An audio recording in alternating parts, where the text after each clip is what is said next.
In my annual presentation last year, I ran through the 15 leading causes of death, exploring the latest science on the role diet may play in preventing, arresting, and even reversing some of our top 15 killers.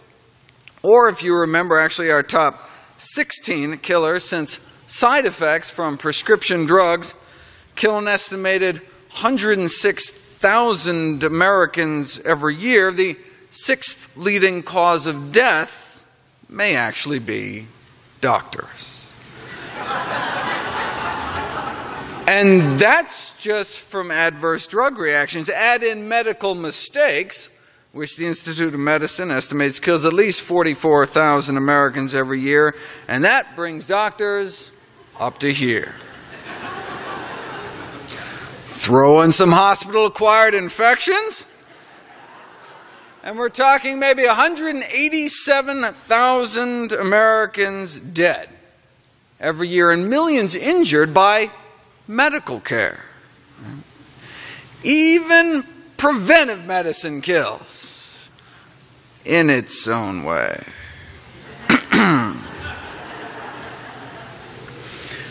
The best way to avoid the adverse effects of medical and surgical tests and treatments is not to avoid doctors, but to avoid getting sick in the first place.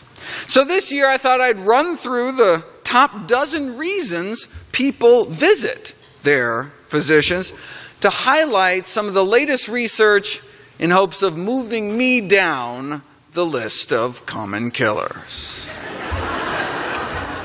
The number one primary disease diagnosis at office visits is a respiratory disease, like a common cold. Most Americans report between 2 and 3 colds a year. This year I featured evidence suggesting that simple water gargling is effective to prevent upper respiratory tract infections. This virtually cost-free modality would appreciably benefit people, but that's the problem, right? It's cost-free, right? Nobody makes any money off of it, right? That's why you've probably never heard of this research, right? Whenever there's a new drug or surgical procedure, right, you can be assured people will know about it because there's a profit motive, right? There's a corporate budget driving the promotion. That's why you'll never see an ad on TV for broccoli, nor for simple water, even though water may actually improve cognitive performance in school children, for example, because most kids end up in school in a state of mild dehydration. If you randomize kids to get a cup of water, you can improve their ability to think in school. Not with Ritalin or some new drug, but just plain water. Think how much drug companies could make if they could just sell sugar pills, but tell kids to take the fake pill with a cup of water.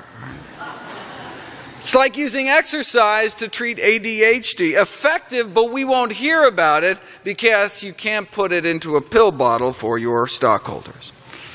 And exercise can also improve immunity and decrease illness rates from respiratory infections. We're talking about a 25 to 50% reduction in sick days. Name one drug or supplement that can do that. And it doesn't take much. Let kids run around for just 6 minutes and you can boost the number of immune cells in their bloodstream by more than 1/3 in just 6 minutes. At the other end of the life cycle, exercise may help prevent age-related immune decline. Sedentary women in their 70s have about a 50% chance of getting an upper respiratory illness every fall season. But walk a half hour a day, and you may cut your risk down to 20%. And the runners in the group got it under 10. Looks like exercise can make our immune system like 5 times more effective. Now, while regular physical activity improves immune function and lowers respiratory infection risk, sustained and intense exertion can have the opposite effect, forming a so-called J-shaped curve relationship. As you go from inactive to active, your infection risk declines, but hardcore athletes that overtrain may increase their risk of infection. How do you prevent that?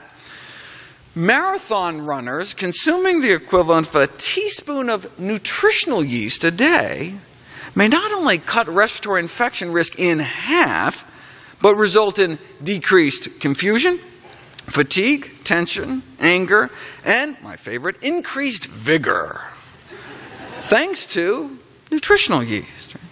Yeast are one-celled fungi. What about multicellular fungi? Mushrooms. If you split people into two groups, half on their normal diet and half eat their normal diet with cooked white button mushrooms every day for a week, no change in the control group.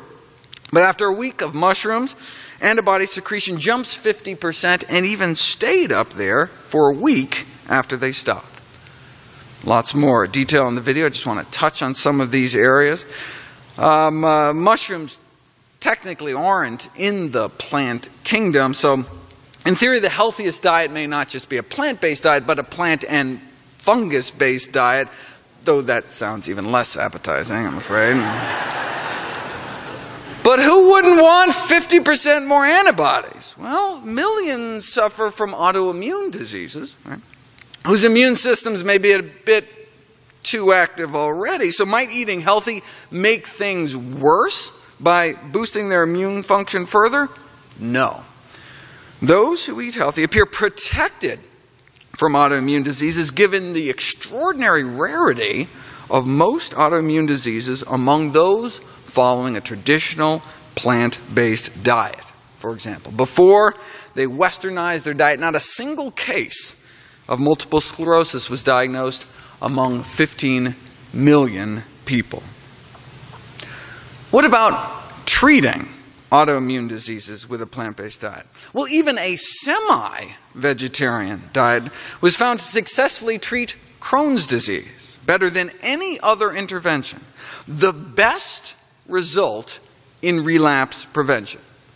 And Crohn's is an autoimmune disease, right? So what about treating MS with diet? The most frequently prescribed drug for multiple sclerosis is beta interferon, which can make you feel lousy, costs $30,000 a year, but hey, it may be worthwhile if it actually worked. We learned last year that it does not seem to prevent or delay long-term disability. And so that leaves chemo drugs like mitoxantrone that causes irreversible heart damage in 1 out of every 8 people who go on the drug, and treatment-related acute leukemia. It causes leukemia in nearly 1% of the people who take it. But hey, MS is no walk in the park. If only there was some simple, safe, cheap, side effect-free solution that also just so happened to be the most effective treatment for MS ever described. Dr. Roy Swank, who we lost at age 99, distinguished neurologist, over 170 scientific papers published, but let me just cut to the chase. He found that in all probability, MS is caused largely by the consumption of saturated animal fat. Now, he thought it was the sludging of the blood caused by even a single meal high in saturated fat that may clog some of the little capillaries that feed our nerves. But now we know that animal fats have all sorts of adverse effects, such as inflammation. So who knows what the actual mechanism may be? Regardless, the results Dr. Swank published remain the most effective treatment of multiple sclerosis ever published in the peer-reviewed medical literature. In patients with early-stage MS, 95% were without progression of the disease 34 years later after adopting his low-saturated fat dietary program. To date, no medication or invasive procedure has ever even come close to demonstrating such success. Doesn't cost $30,000, doesn't give you leukemia, and works better. Neurological problems are second on the list, but tend to be more common conditions like headaches. Feel free to check out my videos on treating migraine headaches, for example, by rubbing lavender essential oil on the upper lip and hot sauce in the nose for cluster headaches. Believe me, it's better than having cluster headaches. I've talked about both preventing and treating Parkinson's with a plant-based diet since it's one of our leading killers, but the most common movement disorder isn't Parkinson's. It's what's called essential tremor, affecting 1 in 25 adults over 40, up to 1 in 5 of those in their 90s, making it one of the most common neurological diseases. In addition to the potentially debilitating hand tremor, there can be other neuropsychiatric manifestations such as difficulty walking, as well as various levels of cognitive impairment. What causes it? Well, there's a group of neurotoxins that produce tremor called beta-carboline alkaloids. Harmane is one of the most potent of these tremor-producing neurotoxins. You expose people to these chemicals, they develop a tremor, you take it away, the tremor disappears. Well, what if you're exposed long-term? Well, this recent study found that those with essential tremor have much higher levels of this toxin in their bloodstreams compared to those without the tremor. How'd they get exposed to it? Primarily through meat. Beef, chicken, and pork, and fish, actually. So if this potent tremor-producing neurotoxin is concentrated in cooked muscle foods, is meat consumption associated with higher risk of essential tremor? Men who ate the most meat in this study had 21 times the odds of essential tremor. Just to put that in context, you go back to the original studies on smoking and lung cancer, smoking was only linked to at most 14 times the odds, not 21. It's like a 2,000% increase in odds for this disabling brain disease. Next on the list is circulatory diseases, the #1 killer of men and women. Among populations who ate plant-based diets, MS was almost non-existent. What about heart disease? Last year, the International Journal of Epidemiology reprinted a landmark article from the 50s that started out with a shocking statement. In the African population of Uganda, coronary heart disease is almost non-existent. Our #1 cause of death almost non-existent? What were they eating? Plantains and sweet potatoes, other vegetables, corn, millet, pumpkins, tomatoes, and green leafy vegetables are taken by all. And their protein almost entirely from plant sources. And they had the cholesterol levels to prove it, similar to modern day plant eaters. Maybe the Africans were just dying early from other diseases, so never lived long enough to have a heart attack? No. Here's age-matched heart attack rates in Uganda versus St. Louis. Out of 632 autopsies in Uganda, 1 myocardial infarction. Out of 632 Missourians, same age and gender distribution, 136 myocardial infarctions. More than 100 times the rate of our #1 killer. In fact, they were so blown away they did another 800 autopsies in Uganda, and still, just that one small healed infarct, meaning it wasn't even the cause of death, out of 1,427 patients, less than 1 in 1,000. Right? Whereas in the U.S., it's an epidemic. This is a list of diseases found commonly here and in populations that live and eat like the U.S., but were rare or even non-existent in populations eating diets centered around whole plant foods. These are among our most common diseases, like obesity, hiatal hernia, one of the most common stomach problems, hemorrhoids, and varicose veins are most common venous disorders, colorectal cancer, #2 cause of cancer death, diverticulosis, #1 disease of the intestines, appendicitis, #1 cause of emergency abdominal surgery, gallbladder disease, #1 cause of non-emergency abdominal surgery, and ischemic heart disease. our commonest cause of death here, but a rarity among plant-based populations. Heart disease is a choice, like cavities. Right? If you look at the teeth of people who lived over 10,000 years before the invention of the toothbrush, they pretty much had no cavities. Didn't brush a day in their lives, never flossed, no Listerine, no water pick, yet no cavities. Because, candy bars hadn't been invented yet. So why do people continue to get cavities when we know they're preventable through diet? Simple, right? Because the pleasure people derive from dessert, right, may outweigh the cost and discomfort of the dentist chair. And that's fine, right? Look, as long as people understand the consequences of their actions, right, as a physician, what more can I do, right? If you're an adult and you decide the benefits outweigh the risks for you and your family, then, go for it. I certainly enjoy the occasional indulgence. I've got a good dental plan, right? But what if instead of the plaque on your teeth, we're talking about the plaque building up in your arteries? Another disease that can be prevented by changing your diet. Then what are the consequences for you and your family? Right? Now we're not talking about scraping tartar anymore. Right? Now we're talking life and death. The most likely reason most of our loved ones will die is heart disease.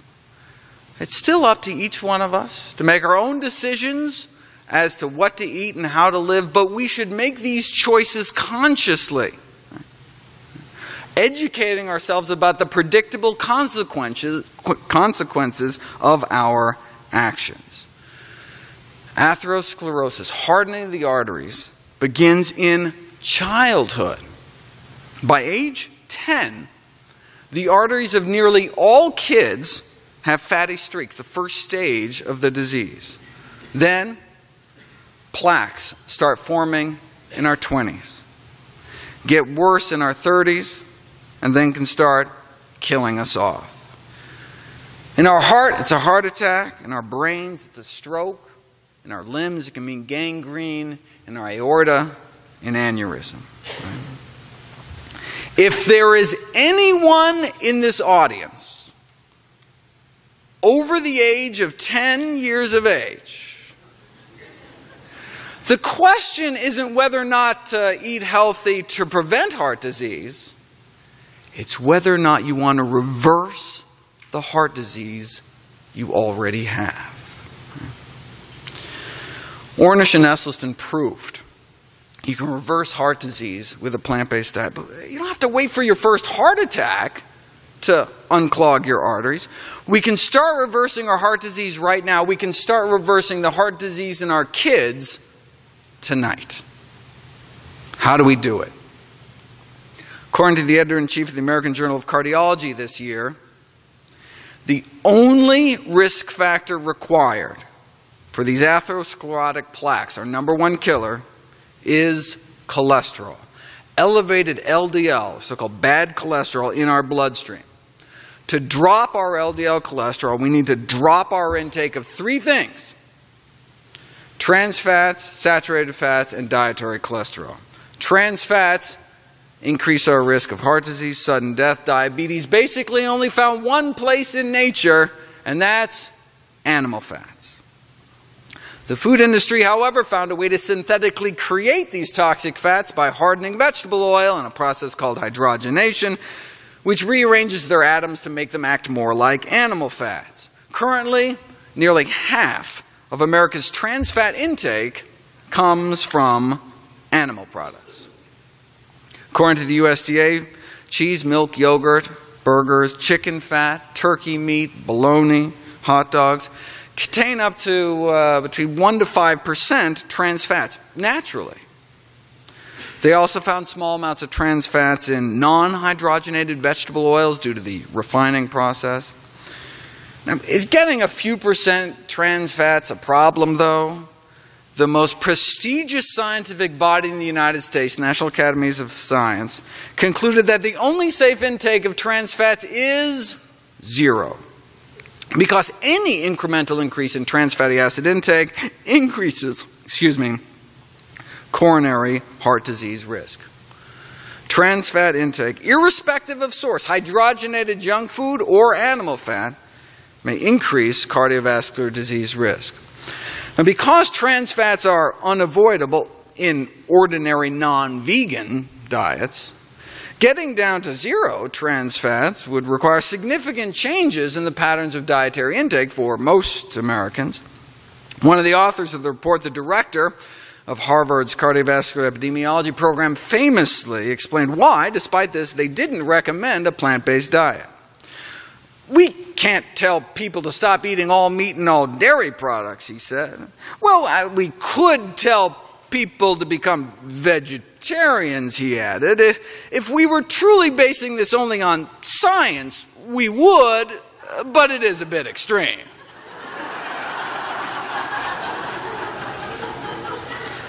Wouldn't want scientists basing anything on science now, would we? Oh.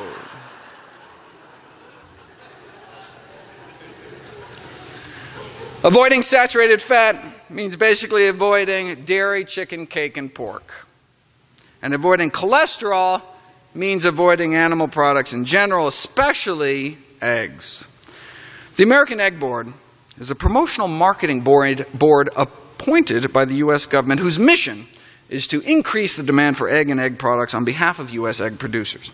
Now, but because the board is overseen by the federal government, if an egg corporation wants to dip into the $10 million they set aside every year for advertising, they're not allowed to break the law with those funds. What a concept. Now, this leads to quite revealing exchanges between the egg corporations and the USDA on what the egg industry can and cannot say about eggs. Thanks to the Freedom of Information Act, I was able to get my hands on some of those emails. You want to see them? Of course, a lot of what I got looked like this. Please note a number of items about our Salmonella Crisis Support Module. Any questions?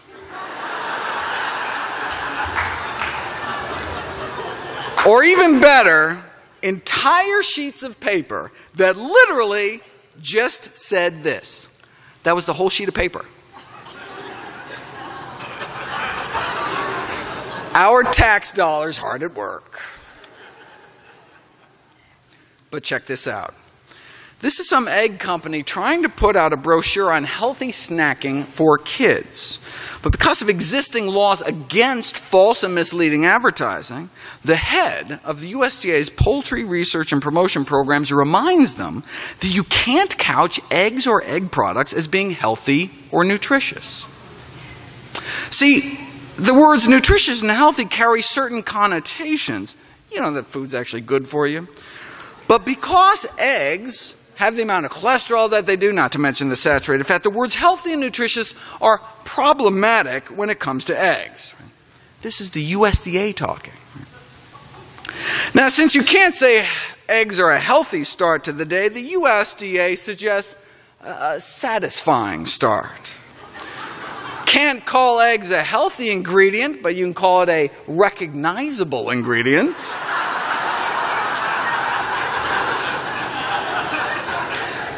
Can't truthfully say eggs are good for you. By law, the egg industry needs to steer clear of words like healthy or nutritious. For food to be labeled healthy under FDA rules, it has to be low in saturated fat. Eggs fail that test, and less than 90 milligrams of cholesterol per serving. Even half an egg fails that. Not only is the industry barred from saying eggs are healthy, they can't even refer to eggs as safe. All references to safety must be removed. Remember, this is the USDA talking. Why? Because more than 100,000 Americans are salmonella poisoned by eggs every year. Instead of safe, you can call eggs fresh the USDA marketing service suggests. But you can't call eggs safe. You cannot say eggs are safe to eat. You can't say they're safe. Can't even mention safety. Can't say they're healthy. All references to healthfulness must be deleted as well. Wait a second. Not only can eggs not be called healthy, they can't even be called safe? Says who? Says the United States Department of Agriculture. I love the Freedom of Information Act. Musculoskeletal and connective tissue disorders are next. You know, I always assumed cholesterol drugs were the leading class of drugs prescribed. It's actually painkillers, though, for conditions like fibromyalgia, a syndrome suffered by millions that can be dramatically improved with a variety of plant-based diets. In fact, producing some of the most impressive results to date. I've already covered both diabetes and depression as two of our leading causes of death last year. Pap smears for early detection of cervical cancer, common reason for a doctor's visit. Cervical cancer is now considered a sexually transmitted disease caused by a sexually transmitted virus called HPV. Most young women these days contract HPV, but most don't get cervical cancer because their immune systems are able to clear away the virus. 70% of women clear the infection within 1 year, and more than 90% within 2 years before the virus can cause cancer, unless you're immunocompromised or something. Right? Well, if that's the case, maybe those with particularly strong immune systems might clear the virus even faster. That's what may be behind this study that found that women eating vegetarian appear to have significantly lower infection rates with HPV, one of many studies reporting lower risk of HPV infection among those eating plant-based diets. So, for example, if you take a bunch of women with cancer-causing strains of HPV infecting their cervix, right, and retest at 3 months and 9 months while analyzing their diets, what do you find? Higher levels of vegetable consumption may cut the risk of HPV persistence in half, doubling one's likelihood of clearing this cancer-causing infection. And higher levels just meant like 2 or more servings a day. Right? This may help explain these important new findings this year. Vegan women have significantly lower rates of all female cancers combined, including cancer of the cervix. So even though it's a virus that's causing the cancer, a healthy diet may still reduce the risk. In the same way that fermented pickles, kimchi, and sauerkraut foster the growth of good bacteria by maintaining an acidic environment, so does the human vagina. The normal pH of one's vagina is that of tomato juice. Once it starts creeping up to that of coffee, though, an overgrowth of bad bacteria can take hold and cause bacterial vaginosis, which affects an astounding 29% of American women, making it the most frequent cause of vaginal complaints. It's commonly diagnosed with the so-called whiff test, where the doctor literally takes a whiff of the vaginal discharge, smelling for the characteristic fishy odor. Why is it so common?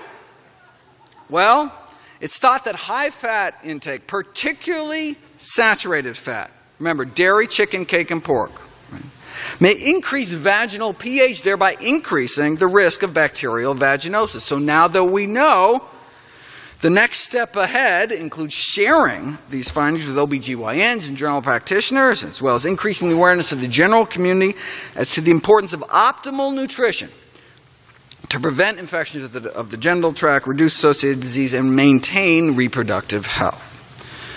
What might saturated fat do to the reproductive health of men?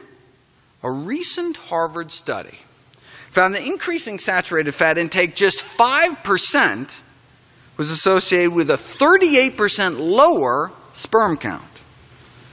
But why? I've talked about the role of these so-called xenoestrogens, these endocrine-disrupting chemicals, these pollutants that build up in animal fat. But you know, male fertility is more than just about sperm count, the number of sperm, but how well the sperms work. More about that in my video, Male Fertility and Diet. When it comes to male reproductive health, though, this is what doctors hear about the most.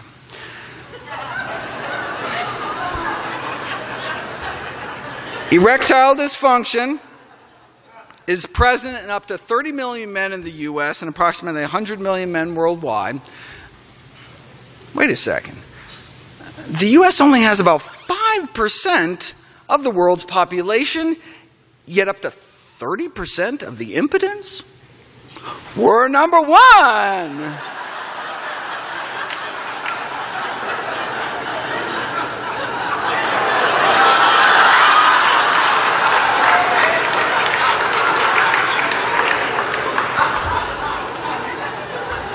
Who cares though? We got red, white, and blue pills like Viagra. The problem is pills just cover up the symptoms of vascular disease and don't do anything for the underlying pathology, right? Erectile dysfunction and coronary artery disease can be thought of as two manifestations of the same disease, right? Inflamed, clogged, and crippled arteries. 40% of men over 40 have erectile dysfunction. 40 over 40. Placing them at nearly 50 times the risk of suffering a cardiac event like sudden death. Nearly 5,000% increase in risk, leading the latest to review to ask, is there any risk greater? Right? And we used to think of erectile dysfunction in younger men in their 20s and 30s as psychogenic in origin, meaning it's all in their heads. But now we're realizing it's more likely the early signs of vascular disease. A man with erectile dysfunction, even if they have no cardiac symptoms, should be considered a cardiac patient until proven otherwise. The reason even young men should care about their cholesterol levels is that hardening of the arteries can lead to softening of the penis later in life. Cholesterol level now can predict sexual functioning into the future. Right? Just gotta keep eating crap because you can pop some pills. All the Viagra in the world may not help your sex life after a stroke. The take-home message is simple. Simple equation. ED stands for early death. Right? It's survival of the firmest.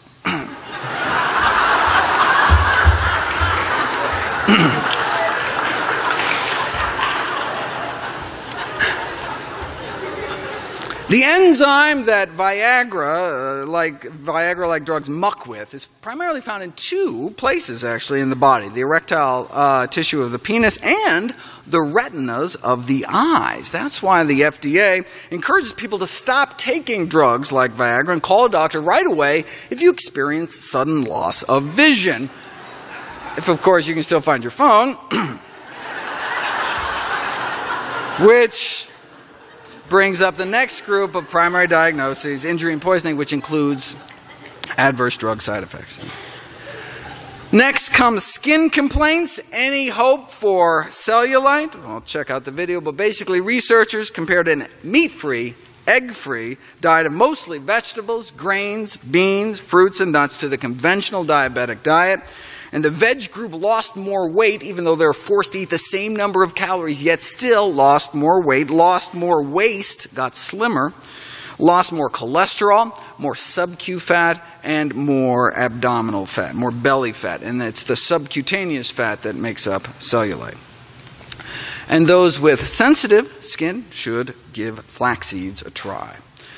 Next up is digestive issues. Though there is an International Prune Association keeping us all apprised of the latest prune news from around the world. In the U.S., the California Prune Board successfully pressured the FDA to change the name of prunes to dried plums, which evidently evokes more of a positive fresh fruit goodness image, in hopes of attracting their target audience, women, Of course, it might actually help if they included one or two of them on their board, but the name change was in hopes of de-emphasizing its connection with digestive regularity issues. Why sell yourself short, though? Randomized clinical trial prunes versus Metamucil. Nearly 60 million Americans suffer from chronic constipation. Here's the study subjects at baseline. Each dot is a complete spontaneous bowel movement. Note how many people had 0 bowel movements per week at baseline, but an average of 1.7 a week, which went up to 3.5 on prunes, bowel movement every other day at least, better than Metamucil. So they conclude dried plums should be considered first-line therapy for chronic constipation. But if that's what adding one plant to our diet can do, what if all you ate was plants? Off the charts.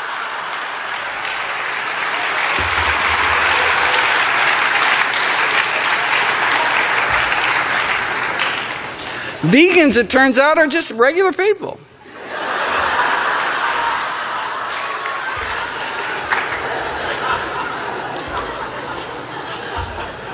I also cover other digestive conditions such as irritable bowel, chronic indigestion, but what about cancer?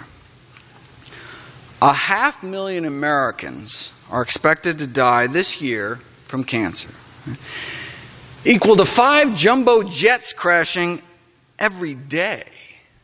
The number of Americans who die from cancer each year is more than all the deaths in all the wars in U.S. history combined, and this happens every single year. A tumor cannot grow, though, without a blood supply. Currently, it's believed that a tumor can't get bigger than the ball at the tip of a pen without a blood supply, which indicates that angiogenesis, angio means vessel, so the genesis, the creation of new blood vessels is critical to tumor growth. Each one of us has cancer cells in us right now,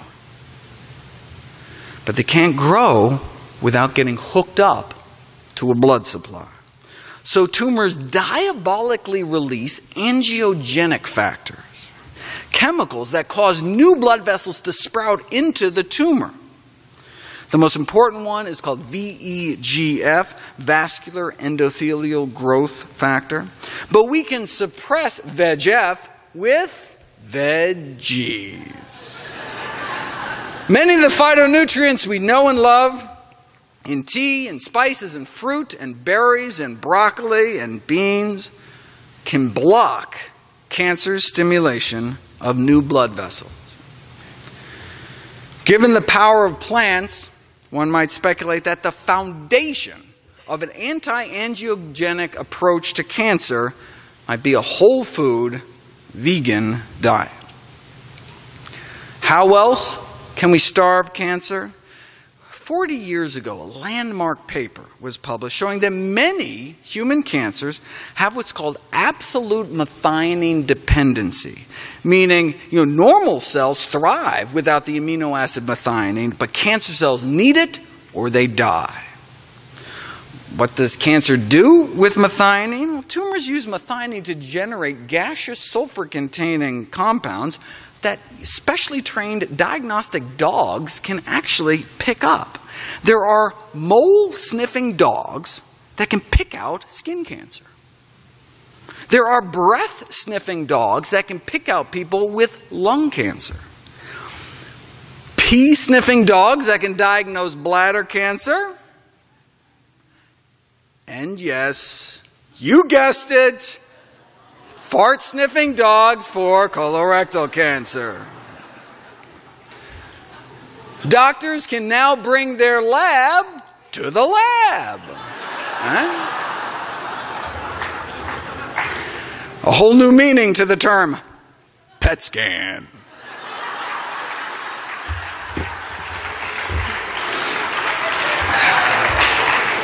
Don't encourage me. Chemo companies are fighting to be the first to come out with these methionine-depleting drugs, but since methionine is sourced mainly from food, a better strategy may be to lower methionine levels by lowering methionine intake, right? Eliminating high methionine foods for both cancer growth control and lifespan extension. So, where is methionine found? Particularly chicken and fish. Milk, red meat, and eggs have less.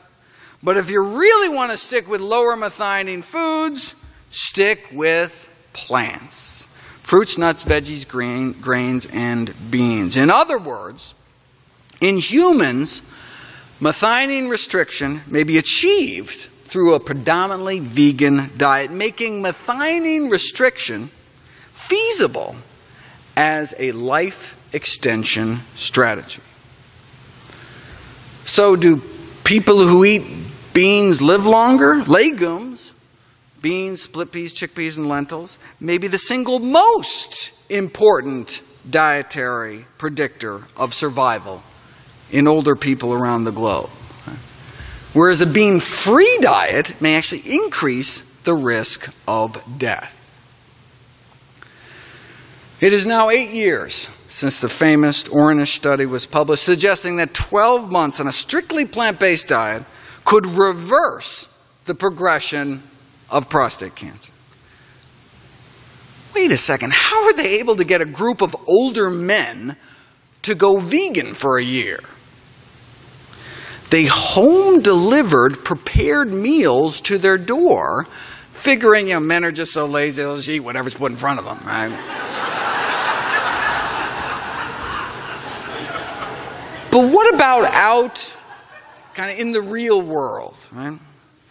Well, realizing that you can't even get men diagnosed with cancer to eat a measly 5 servings of fruits and vegetables a day, researchers tried settling on just trying to change their A to V ratio, the ratio of animal to vegetable proteins. And indeed were successful in cutting the ratio in half, at least, from about 2 to 1 animal to plant to kind of like half vegan, 1 to 1. How did they do? Well, a part-time plant-based diet appeared to slow down the progression of their cancer. But what Ornish got, though, was an apparent reversal in cancer growth, right? The cancer biomarker PSA didn't just, rise slower thanks to a healthy diet, but actually trended down, which could be an indication of tumor shrinkage. So the ideal animal-to-plant ratio may be closer to 0. If there's just no way Grandpa's going vegan, and we just have half measures, what might be the worst A and the best V? Well, eggs and poultry may be the worst, respectively doubling and potentially quadrupling the risk of cancer progression. Harvard researchers found twice the risk eating less than a single egg a day, quadruple the risk eating less than a single serving of chicken or turkey. And if you could only, add one thing to your diet, cruciferous vegetable. Less than a single serving a day of broccoli or Brussels sprouts or cabbage, cauliflower, kale, right? Cut the risk of cancer progression in half. 1 serving. Similar result was found for breast cancer survivors. Less than a single serving a day cut the risk in half of the cancer coming back. This Women's Healthy Eating and Living study was undertaken in 3,000 breast cancer survivors to determine if a plant-based, low-fat, high-fiber diet could influence breast cancer recurrence rates and survival. Imagine you've been diagnosed with breast cancer. In fact, an estrogen receptor negative tumor, which normally means twice the death rate, unless you eat 5 servings of fruits and vegetables a day and walk 30 minutes 6 days a week. The high vegetable, fruit, and physical activity really should be in quotes. I mean, you could eat 5 servings of fruits and veggies in a single meal, right? And certainly walk more than 2 miles a day. Right? But imagine, for a second, you have just been diagnosed. Imagine sitting in that chair in the doctor's office as your doctor breaks the news. Imagine how you'd feel at that moment. Let it sink in. But there's a new experimental treatment that can cut your risk of dying in the next few years from over 16% down to just 4%. To quadruple their survival rate, many women would remortgage their home to fly to some quack clinic in Mexico, would lose all their hair to chemo, but most apparently couldn't stand the thought of eating broccoli and cutting down on meat. Maybe someone should start cooking meals for the women too.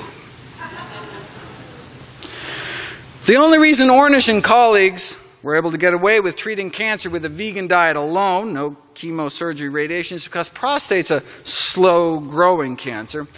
And patients with early disease can be kind of placed in a holding pattern. So if you're not going to do anything but watch and wait, you might as well test out a dietary intervention. Are there other cancers like that we can test out plants on? Esophageal cancer is not the cancer to get.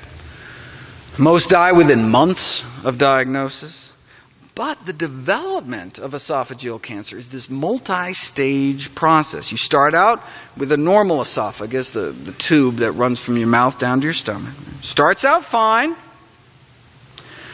then precancerous changes start to take place. Then localized cancer starts to grow, and eventually it spreads, and you die. But because of this well-defined, kind of stepwise progression of the cancer, researchers jumped on it as a way to test the ability of berries, the healthiest fruits, to reverse this process. A randomized, phase 2 clinical trial of powdered strawberries. 6 months of eating the equivalent of a pound of fresh strawberries a day, and the progression of disease was reversed in 80% of the patients. At the beginning of the study, none had a normal esophagus, but by the end of the study, most lesions either regressed from moderate to mild or disappeared completely. Right? From moderate to mild, or from mild to gone. By the end of the study, half of those in the high-dose strawberry treatment walked away disease-free. 52.7% cured. A drop in tumor markers before and after, all because of just strawberries. Right? Cellular proliferation before and after strawberry treatment. Same story with black raspberries and oral cancer. Right? Most patients' lesions improved, including complete clinical regression. Now you see it, now you don't. A turning back on of tumor suppressor genes. So even though it may have been something like tobacco that caused the cancer, right, diet can still affect progression. But this kind of treasure remains buried, no pun intended, because nobody profits. Nobody, that is, except the hundreds of thousands of people that die every year from these horrific cancers. And finally, infections. After the common cold, the most common infection is of the urinary tract. We've known for decades that it's bacteria creeping up from the rectum that cause bladder infections, but only recently did we figure out where this rectal reservoir of bladder-infecting E. coli was coming from: chicken. We now have proof of a direct link between farm animals, meat, and bladder infections. Solid evidence that urinary tract infections can be a zoonosis, bladder infections as an animal-to-human disease. The best way to prevent bladder infections is the same way you best prevent any infections, by not getting infected in the first place. Can't you just use a meat thermometer, cook the meat thoroughly? No, because of cross-contamination. We've known for decades that you give someone a frozen chicken to prepare and cook in their own kitchen, as they normally would, a multitude of antibiotic-resistant E. coli jumps from the chicken into the gut of the volunteer even before eating it. This jump happens after the bird is prepared, but before any meat was eaten. So not only did it not matter how well the chicken was cooked, it didn't even matter if you eat any, right? It's the bringing it into the home and handling it. Within days, the drug-resistant chicken bacteria had multiplied to the point of becoming a major part of the person's gut flora, right? They're like the chicken bacteria taking over. What if you're really careful in the kitchen, though? The effectiveness of hygiene procedures for prevention of cross-contamination from chicken carcasses in the domestic kitchen. They went into 6 homes, gave them each a chicken, asked them to cook it. After they were done cooking, there was bacteria from chicken feces, Campylobacter, Salmonella, both serious human pathogens, everywhere. On the cutting board, utensils, on their hands, on the fridge handle, cupboard, oven handle, doorknob. This was before they cleaned up. What about after cleaning? Still pathogenic fecal bacteria everywhere. And this was just, regular retail chicken bought at the supermarket. It's not like the researchers inoculated the chickens with bacteria. They just come pre-packaged from the store with pathogens. Obviously, people don't know what they're doing in the kitchen, so they took another group of people, gave them specific instructions. After you cook the chicken, you have to wash everything with hot water and detergent. Right? They were told specifically, wash the cutting board, right? Knobs on the sink, the faucet, the fridge, the doorknobs, everything, okay? And the researchers still found disease-causing fecal matter chicken bugs everywhere. Fine. The last group. This time they were going to insist that people bleach everything. The dishcloth immersed in bleach disinfectant, and then they spray the bleach on all these surfaces, right? Let the bleach disinfectant sit there for 5 minutes, all right. And they still found Campylobacter and Salmonella on some utensils, the dishcloths, the counter around the sink, and the cupboard, right? Definitely better, but still, right? Unless our kitchen is like some biohazard lab, right? The only way to guarantee not leaving infection around your kitchen is to not bring it into your house in the first place. Now, the good news is it's not like you eat chicken once and you're colonized for life. In this study, chicken bacteria only seemed to last about 10 days before your good bacteria could kind of muscle it out of the way. Right? The problem is, though, that most families eat chicken more than once every 10 days, so they'd be constantly reintroducing these pathogens into their systems. What if you already have a urinary tract infection, though? For example, can cranberry juice treat bladder infections? Find out in my video, can cranberry juice treat bladder infections? Of course, eating chicken can give you regular food poisoning too, and foodborne pathogens were ranked last year to figure out which was kind of the worst. Number 1 on their list was Salmonella, the leading cause of food poisoning related hospitalization and the number 1 cause of food infection related death. Yet it remains legal to sell salmonella-contaminated chicken in the supermarket. It all goes back to a famous case in 1974 when the American Public Health Association sued the USDA, saying, wait a second, you can't put a stamp of approval on meat contaminated with our leading foodborne killer. What could the USDA possibly say in meat's defense? They pointed out that, look, there's salmonella infections linked to dairy and eggs too, so since there are numerous sources of contamination, it would be unjustified to single out the meat industry.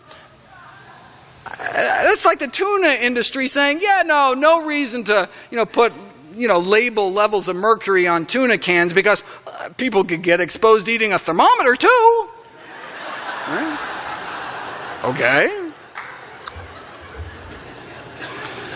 The D.C. Circuit Court of Appeals upheld the meat industry position, arguing you can allow potentially deadly salmonella in meat because, and I quote, American housewives normally are not ignorant or stupid, and their methods of preparing and cooking food does not ordinarily result in salmonella poisoning. That's like saying, oh, minivans don't need seatbelts because, soccer moms don't ordinarily crash into things. To this day, it's legal to sell salmonella-contaminated meat.